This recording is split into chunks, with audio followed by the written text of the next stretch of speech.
Hello everyone. I hope you people are good and happy and safe. Today I'm going to start your accountancy and financial management fourth chapter, which is name as redemption of preference shares. This is actually the practical part of your syllabus of SY Become SEM 4. Actually, the first three chapters are the theory chapter, and which is also very important part in your syllabus.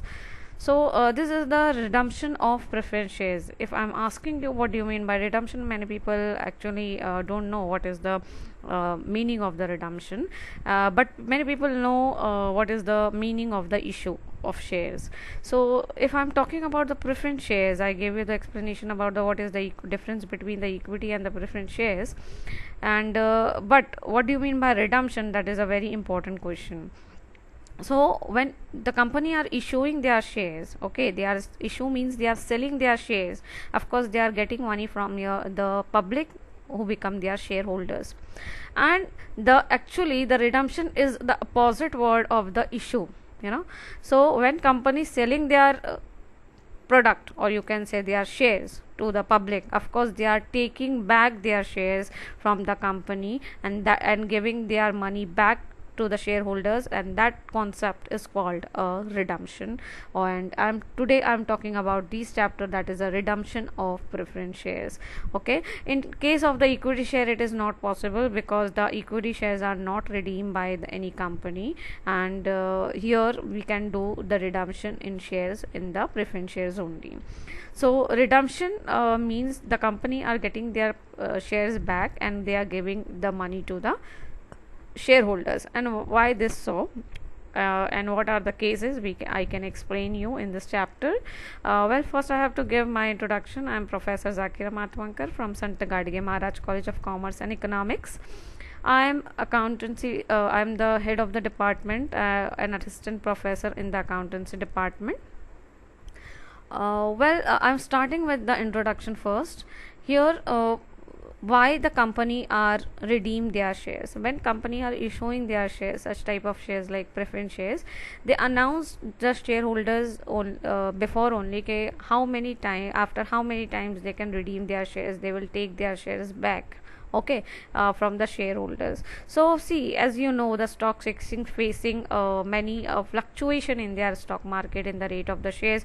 Might be they are getting profit, might be the shares value might be increased, so of course they are getting the profit in the shares value. And if there might be some time has happened shares ka value kam ho gaya hai, so they are getting the loss. So in this case, okay, some people are getting profit and some people are getting loss, but every time you have to remember that you cannot keep the seed like this in your plate, and you are expecting plant ban jaye uska. It is not possible. So similarly, in if you are keeping your cash in your cupboard, it is not becoming double, triple, or four times. It is increase the cash value, or you can say the money value will be increased when you when suppose you are investing your money in a market.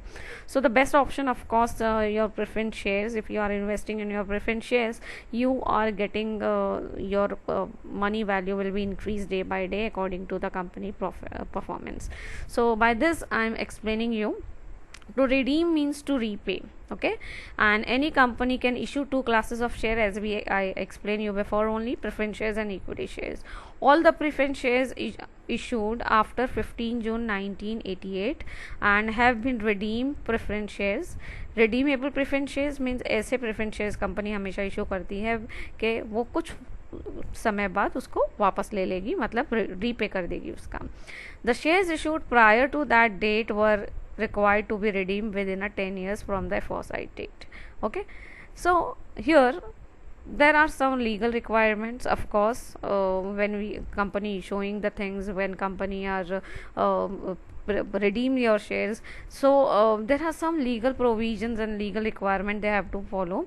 So what are the procedure for the redemption of the preference shares? Of course, every company has to follow the rules and regulation which is issued by the government guidelines, SEBI guidelines. So what are the legal provision actually? So provision relating to the issue and redemption of the preference shares are contained section 55 of the Companies Act 2013, and the legal provision which are relevant for the accounting purpose are discussed below here. 1.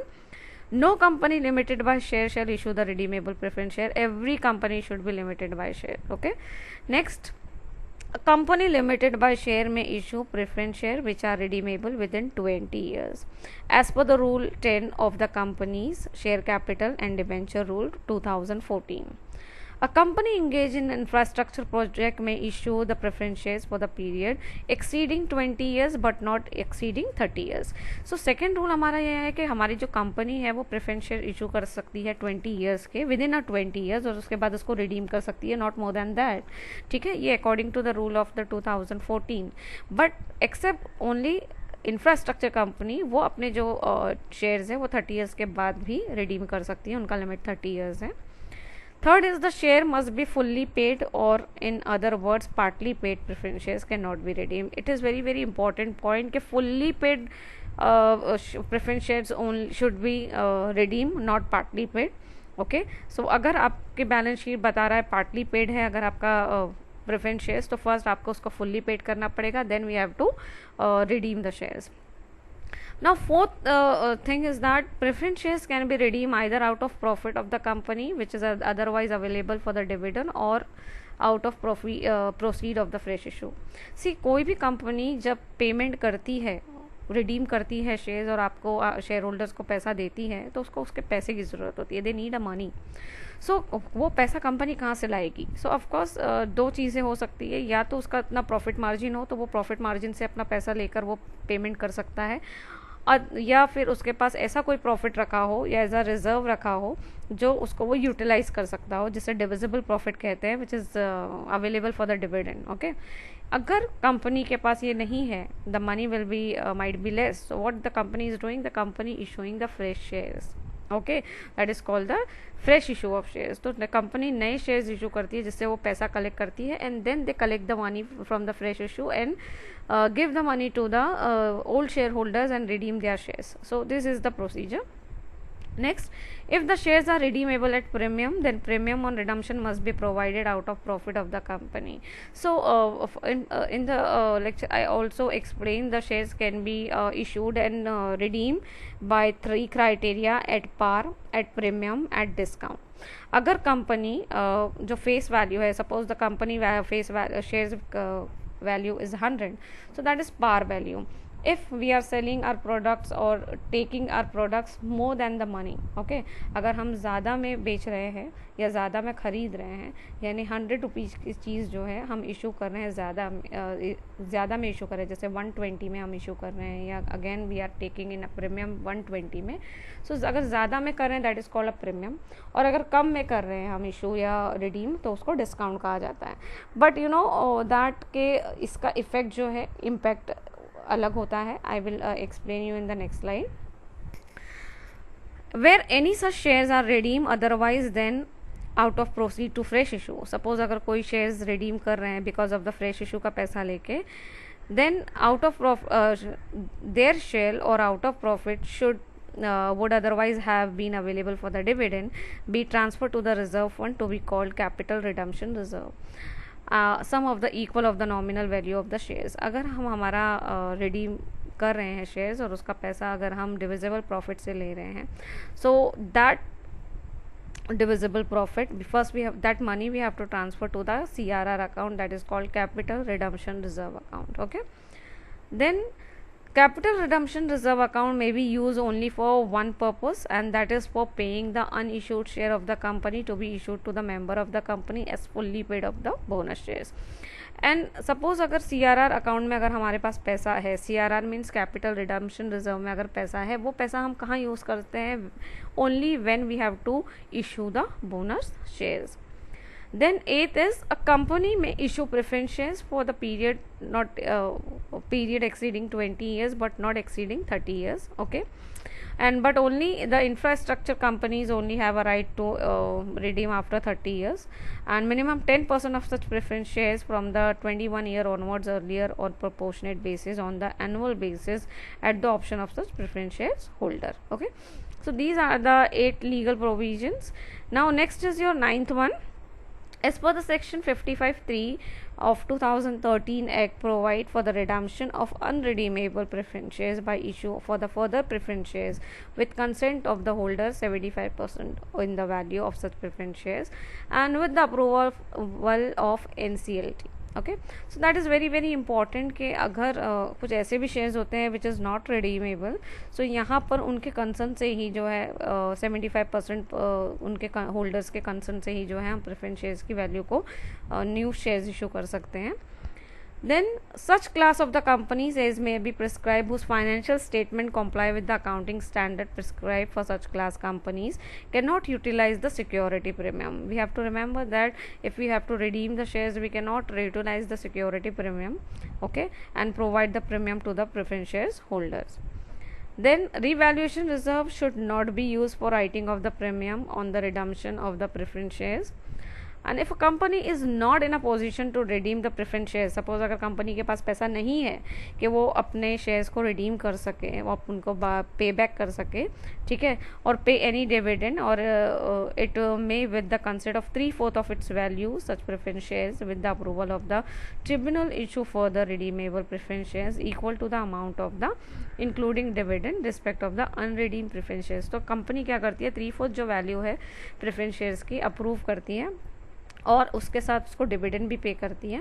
On the issue of such further redeemable preference shares company वापस shares redeem करती है अपने, and then unredeemed preference shares shall be deem to have be removed. Okay, then see जब भी हमको हमारे debentures redeem करना है या हमको हमारे प्रेफरेंस शेयर्स रिडीम करना है तो उसके सोर्सेस क्या होते हैं. तो उसके सोर्सेस जो होते हैं, हमारे पास डिबेंचर्स भी होते हैं, उसी तरह से शेयर्स भी होते हैं.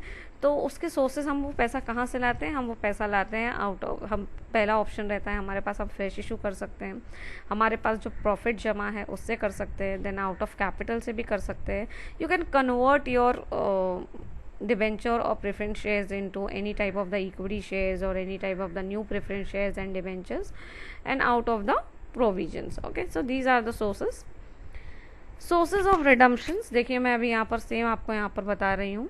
Proceed to fresh issue of shares. अगर हमारे पास कंपनी के पास पैसा नहीं होता तो कंपनी क्या करती है, न्यू शेयर्स इशू करती है, ठीक है.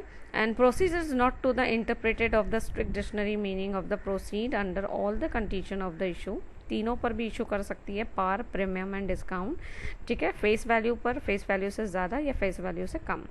सो इन तीनों कॉन्सेप्ट के साथ जो है कंपनी फ्रेश इशू कर सकती है. अच्छा, ये फ्रेश इशू के बाद जो और कौन सा पैसा कंपनी यूटिलाइज कर सकती है. ऐसी कंपनी के पास बहुत सारे प्रॉफिट्स होते हैं, रिजर्व्स होते हैं, और उस दो प्रॉफिट्स को डिविजिबल प्रॉफिट भी कहते हैं और नॉन डिविजिबल प्रॉफिट भी कहते हैं. Divisible profit which is available for the dividend, and company utilize these divisible profit for the redemption. यानी ये पैसा जो है कंपनी रिडम्पशन के लिए, पैसा भरने के लिए, जो हमारे जो शेयर होल्डर्स हैं उनको पैसा देने के लिए ये पैसा जो है डिविडेंड रिजर्व्स यूज़ कर सकती है, डिविजिबल प्रॉफिट यूज़ कर सकती है. और वो कौन कौन से हैं.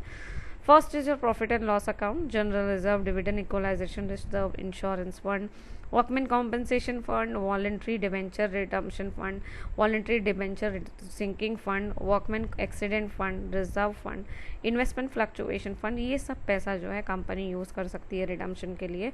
बट ये जो पैसा है, security premium, capital reserve, capital redemption reserve, investment allowances reserve, development rebate reserve, profit prior to incorporation, share forfeited account, revaluation reserve and debenture redemption reserve, ये जो है ये पैसे जो है कंपनी यूज़ नहीं कर सकती. So this is very important point. आपके बैलेंस शीट में अगर रिजर्व में ये सब रहेगा तो यू हैव टू रेक्टिफाई कि आप कौन सा पैसा यूज़ कर सकते हो और आप कौन सा पैसा यूज़ नहीं कर सकते. तो you have to first find out कि कौन से डिविजिबल प्रॉफिट है और कौन से डिविजिबल प्रॉफिट नहीं है. देन आपके पास अगर इतना सफिशेंट पैसा है कि आप रिडीम कर सकते हो इतने पैसे में तो ठीक है, otherwise we have to issue the fresh new shares, fresh issue जिसे कहते हैं। Okay, now the next is premium on redemption. Suppose अगर मैंने शेयर्स जब कंपनी ने सपोज शेयर इशू किया था 100 रुपीज़ में, और अब उसको वापस लेना है, शेयर्स रिडीम करना है, और सपोज उसने 120 का ऑफर दिया है शेयर होल्डर्स को, यानी 20 रुपीज़ वो ज़्यादा में बेच ले रहा है, खरीद रहा है, ठीक है। अपनी 100 रुपीज़ की जो शेयर्स की वैल्यू है अब वो सपोज 120 में वापस ले रहा है, तो 20 रुपीज़ वो ज़्यादा देकर चीज़ वापस ले रहा है। So actually this premium on redemption is a loss of a company, but company is ready to take this shares back on the premium. So जो प्रीमियम रिडम्पशन होता है, प्रीमियम ऑन रिडम्पशन, ये एक्चुअली एक तरह से company का loss होता है। So what is this? The premium on the redemption of the preference share should be adjusted out of profit. तो ये जो पैसा है, ये प्रीमियम का पैसा कंपनी हमेशा कहाँ से लेती है? प्रॉफिट से लेती है। Security premium can not be utilise for adjustment of premium of the redemption in the case of the company governed by section 133 which are required to comply accounting standard। आपके पास might भी हो सकता है कुछ text book हो जिसमें पहले के रूल्स फॉलो किए जाते हैं, तो सम टाइम इट्स हैपन के सिक्योरिटी प्रीमियम से जो है वो लोग पैसा लेते हैं, which is wrong. Actually according to the new rule, और you can say according to the companies act 2013, the option of the payment of the premium on redemption of the preference shares out of security premium is not there at all. So if there are some wrong entry in your textbook, please rectify it. We have to pay premium on redemption only out of profit, not from your security premium. Hence the problem are work out accordingly. Okay, so capital redemption reserve. Now what is the capital redemption reserve, CRR? As per the provision of the Indian Companies Act 2013, it is ensured that there is no reduction in the shareholder funds due to the redemption. Share holder funds में कभी भी reduction नहीं होता है, कभी नहीं होती है, बिकॉज हम रिडीम करते हैं उसको। So interest of outside stake holder is not impair. For this purpose the redemption is made out of the fresh issue, मतलब उनका पैसा उनको वापस देना है। और अगर हमारे पास एज अ कंपनी अगर पैसा नहीं रहता, we have to issue the new shares, okay, और you can use your divisible और utilise your divisible profit. It should be remember that CRR means capital redemption reserve has to be created out of divisible profit only. In case of preference shares are redeemed partly out of profit, partly out of proceed of the fresh issue of the nominal value, ठीक है। So आपका CRR account जो होगा वो क्या होगा? So उसका formula है nominal value of share is equal to fresh issue plus CRR। Suppose अगर मुझे 5 लाख के शेयर्स का पेमेंट करना है, मेरे पास अभी डिविजिबल प्रॉफिट सिर्फ 3 लाख रुपीज़ ही है। सो फ्रेश इशू जो रिमेनिंग अमाउंट रहेगा 2 लाख, उसके मैं न्यू शेयर्स इशू करूँगी। So 5 lakh I have to cover up, okay, we have to collect the 5 lakh rupees. So if I have only divisible profit of rupees 3 lakh, so I create the CRR from the divisible profit that is 3 lakh, and the remaining amount 2 lakh I have to create collect from the fresh issue, new share I have to issue, okay। So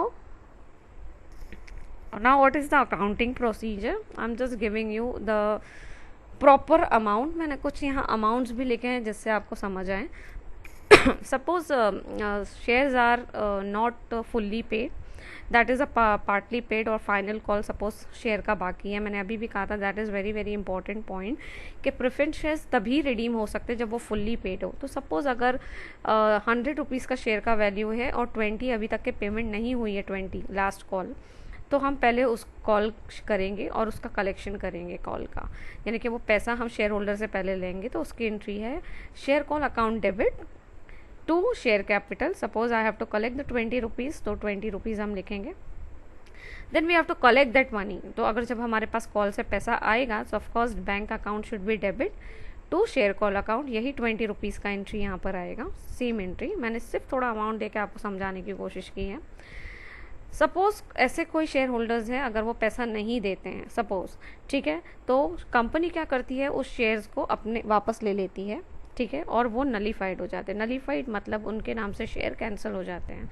तो suppose if the shares are forfeited, ठीक है। तो forfeited की entry मतलब जब shares cancel हो जाते हैं तो हमारे पास शेयर वापस आ जाएंगे, तो शेयर कैपिटल अकाउंट डेबिट होगा। Why? Because of share forfeited and because the main reason is call in arrears. मगर यानी कि अगर कॉल का पैसा हमको नहीं मिला तो हम क्या करेंगे, वो हम उसको फोरफिट कर लेंगे। यानी कि सपोज शेयर होल्डर ने 80 रुपीज़ ऑलरेडी भरा हुआ है तो वो फोरफिटेड अकाउंट में जाएगा। 20 जो नहीं भरा है that is your call in areas, so total value of share will be 100। अब कंपनी इस शेयर्स को जब वापस ले लेती है और वो उनके नाम से, जो हमारे शेयर होल्डर्स हैं जिन्होंने पैसा नहीं दिया उनके नाम से अगर शेयर कैंसिल कर देती है, then what they have to do, they reissue their share. वो अपने पास कंपनी शेयर्स पैसे नहीं रखती है, वो उसको क्या करती है, reissue. If there are some old share holder and they are interested to purchase the new shares, okay, they are forfeited shares, तो कंपनी उनको ऑफर देती है। अब now this shares are second hand और many share holders give the options कि आप भाई 100 रुपये की चीज़ है आप 70 रुपीज़ में ले लो, 60 रुपीज़ में ले लो, and many people of course are interested. So what the company is doing, if they are selling 70 rupees का, 100 रुपीज़ का शेयर वो 70 रुपीज़ में देती है सपोज, तो उसकी एंट्री क्या आएगी, ऑफकोर्स पैसा आएगा। So bank account debit, company loss में बेच रही है तो whatever the loss 30 rupees में, सो 30 रुपीज़ का लॉस कहाँ जाएगा, फोरफिटेड अकाउंट में, okay. So forfeited account debit to share capital, तो शेयर कैपिटल में इस तरह से 100 रुपीज़ हो गए। लेकिन इस ट्रांजैक्शन में कंपनी को क्या प्रॉफिट होगा या लॉस, ये हम देखते हैं। सी इन फर्स्ट केस व्हेन, जब शेयर होल्डर्स पैसा, जब कंपनी पैसा शेयर को वापस ले लेती है, फोरफिट कर लेती है, तो उसके पास ऑलरेडी 80 रुपीज़ होता है। 80 रुपीज़ ये क्या कर देती है कंपनी, जब कैंसिल करती है तो वापस नहीं देती शेयर्स को, उस कंपनी के पास ही रहता है 80 रुपीज़, और वापस से ये 70 रुपीज़ में इसको रीइशू करी, तो 80 + 70 कितना हो गया, दैट इज़ 150। तो इस ट्रांजैक्शन में कंपनी को 100 रुपये की जगह इसके कितने पैसे मिल गए, 150, ठीक है। सो कंपनी को देखा जाए तो 50 रुपीज़ का प्रॉफिट होता है। पहले जो शेयर होल्डर ने पेमेंट किया था 80, और अभी जब न्यू शेयर होल्डर आया दैट इज 70, तो 80 + 70 दैट इज 150, बट शेयर की वैल्यू कितनी है, 100। So company are getting in this profit in this transaction is that is 50, that 50 is your capital reserve, ठीक है। सो इसका एंट्री आएगा, profit on reissue of forfeited shares are share forfeited account debit to capital reserve. तो why capital reserve, because see what is a capital reserve, if we are getting any profit from the capital we have to say that a capital reserve, ठीक है। So ये entry के बाद अब if suppose company want to sell some asset, then what is the entry if the company want to sell some asset? See, two chances are there, might be company are getting profit, might be company are getting the loss, ठीक है। so अगर company को loss होता है, so of course कोई भी चीज़ हम बेचते हैं तो हमको पैसा आता है, so bank account debit. If we are getting loss then profit and loss account debit to asset, but if we are getting profit तो ये लॉस की एंट्री नहीं आएगी, प्रॉफिट की एंट्री आएगी, तो profit has to be credit. So these are the general entry, okay. Now यहाँ तक मैंने अभी तक के आपको कौन सी एंट्रीज बताई है, कॉल की एंट्री बताई है, देन फोरफिटेड की एंट्री बताई है, सेल ऑफ असेट्स की बताई है, and now the next entry will be fresh issue. Company, what the company will do, company have to collect the money. तो पहले कंपनी ने पहले पार्टली पेड को फुल्ली पेड किया, अगर if they want to sell some asset then उसको sell out किया। अब कंपनी देखेगी कि भाई मेरे पास कितना पैसा है, अगर कंपनी के पास सफिशिएंट पैसा है तो ठीक है, अदरवाइज कंपनी करती है new fresh issue, shares issue करती है। 3 कंडीशंस पे वो इशू कर सकती है, at par, at premium and at discount. When company issuing a shares, okay, company अगर अपने शेयर्स इशू करती है, सेल करती है, उसके पास पैसा आता है, so bank account debit to share capital, मैंने एक अमाउंट लिया है जैसे 7 लाख रुपीज़ के शेयर्स, ये एट पार है। देन अगर प्रीमियम पे दे रही है, जैसे 10% प्रीमियम है, ठीक है, so bank account debit, premium अगर हम ज़्यादा में बेचते हैं तो that is your profit, right. तो प्रॉफिट हमेशा क्रेडिट एंट्री रहती है, तो to share capital to premium, मतलब अगर सपोज 7 लाख का हमारा शेयर है, 10% प्रीमियम 7 लाख पे 70,000, सो टोटल वैल्यू जो आएगा कंपनी के पास that is 7,70,000। Now the third possibility is that कि कंपनी डिस्काउंट में भी जो है इशू कर सकती है। तो इफ़ कंपनी इशू कर रही है डिस्काउंट पे, then the company is facing a loss. So पैसा तो आएगा, बैंक अकाउंट डेबिट, सपोज 100 रुपये की चीज़ या 1000 रुपीज़ की चीज़ वो यहाँ पर 900 में दे रही है और 100 रुपीज़ हमको डिस्काउंट मिल रहा है, तो what the bank account debit, discount on issue of share account debit to share capital. मतलब अगर 7 लाख पर हमको 10% डिस्काउंट मिल रहा है तो company are getting only 6,30,000 not 7 lakh rupees. Okay, now जब फ्रेश इशू हो गया देन उसके बाद हम रिडीम करेंगे। ठीक है, जब हम रिडीम करते हैं तो हमारे पास शेयर्स वापस आते हैं। तो यहाँ पर दो पॉसिबिलिटी है रिडम्पशन की, एक है पार और एक प्रीमियम। जब कंपनी रिडीम करती है, वापस अपने शेयर्स लेती है, तो हमारे पास शेयर्स आते हैं, कहाँ से आते हैं, शेयर होल्डर से आते हैं। Then preference shares capital account debit to preference share holders account. I am taking the amount as a example 10 lakh rupees. ठीक है, और suppose if the company want to take the shares और redeem the shares at a premium, ज़्यादा हमें ख़रीद रही है company, ठीक है ना, अगर तो ऑफकोर्स वो उसको क्या होगा, लॉस। याद रखिए मैंने कहा था उल्टा इफेक्ट होगा। अगर हम कोई भी चीज़ सेल करते हैं ज़्यादा में तो प्रीमियम होता है, लेकिन जब बेचने के वक्त वो ज़्यादा पैसा हमारा प्रॉफिट होता है, लेकिन ख़रीदते हैं अगर हम ज़्यादा में तो वही चीज़ जो है वही प्रीमियम हमारा क्या बन जाता है, लॉस। सो इशू के टाइम पे प्रीमियम हमारा प्रॉफिट है और रिडम्पशन के टाइम पे प्रीमियम हमारा लॉस है। Remember this. Okay, so preference share capital account debit, premium यहाँ पर मेरा लॉस है क्योंकि जब मैं रिडीम कर रही हूँ, पेमेंट कर रही हूँ तो ज़्यादा कर रही हूँ, तो दैट्स वाई ये जो प्रीमियम होगा जो मैं शेयर होल्डर को दे रही हूँ एज अ कंपनी, ये मेरा क्या हो जाएगा, लॉस। तो 10 लाख पर 10% 1 लाख रुपीज़ क्या हो जाएगा, loss. And company have to pay 11 lakh rupees to the share holders. Okay, this is the general entry. Now the next we have to provide the premium to the redemption। जो premium का पैसा पहले हम कहाँ से लेंगे, फर्स्ट ऑप्शन रहेगा profit and loss account, then general reserve, then capital reserve. ये तीनों ऑप्शंस हैं और ये तीनों भी हमारे डिविजिबल प्रॉफिट है, हम इसमें से पैसा ले सकते हैं। So this account has to be debit to the premium on redemption account. Okay, then what are the CRR account, ये जो हमें हमारा जो खुद का पैसा हम देते हैं, हमारी जो जमा पूंजी से हम खुद का पैसा लगा के जो हम रीपेमेंट करते हैं, रिडम्पशन करते हैं, उसके लिए हमको CRR अकाउंट क्रिएट करना पड़ता है। तो वो खुद का पैसा जो हमारा डिविजिबल प्रॉफिट है वो हम क्या क्या ले सकते हैं, profit and loss account, general reserve account to CRR account. जैसे मैंने आपको बताया था कि सपोज़ अगर 10 लाख रुपीज़ का पूरा वैल्यू है शेयर्स का, मैंने 7 लाख के जो है फ्रेश इशू किए और 3 लाख मैंने CRR से लिए।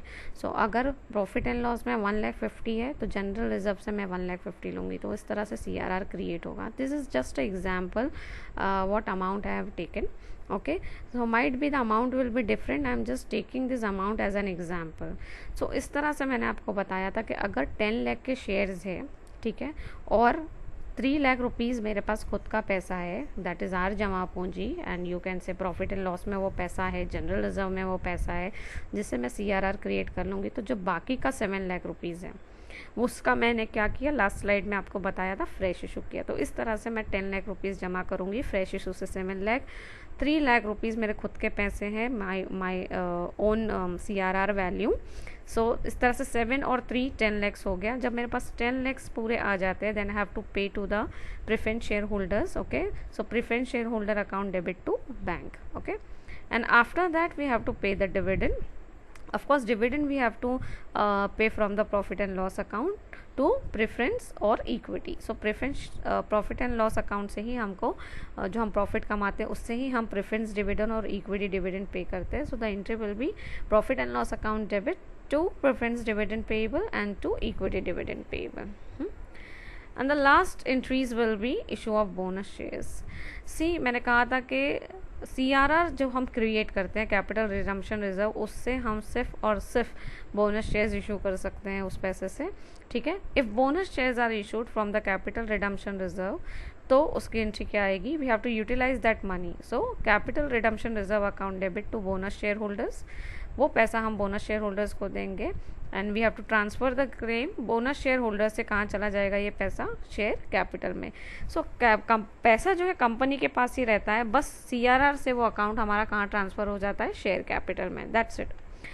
एंड सपोज़ हमको अगर बोनस देना है और CRR नहीं है हमारे पास, और हमको फिर भी we have to issue the bonus share, what is the second option then?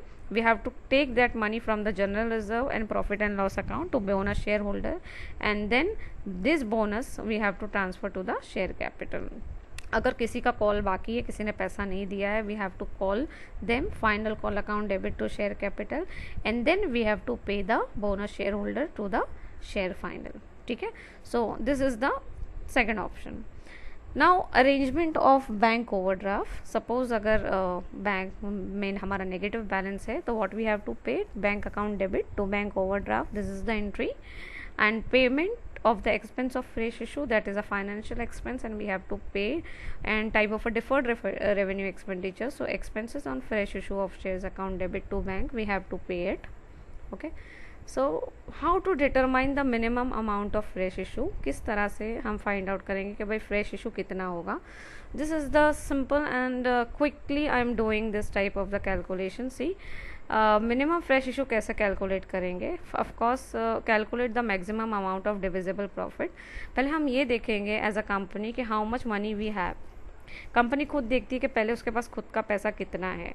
So then find out the minimum fresh issue. जैसे मैंने कहा था कि अगर मुझे 10 लाख रुपीज़ प्रेफरेंस शेयर्स का ज़रूरत है पैसा देने की, तो कंपनी पहले देखेगा कि कितना उसके पास खुद का पैसा है.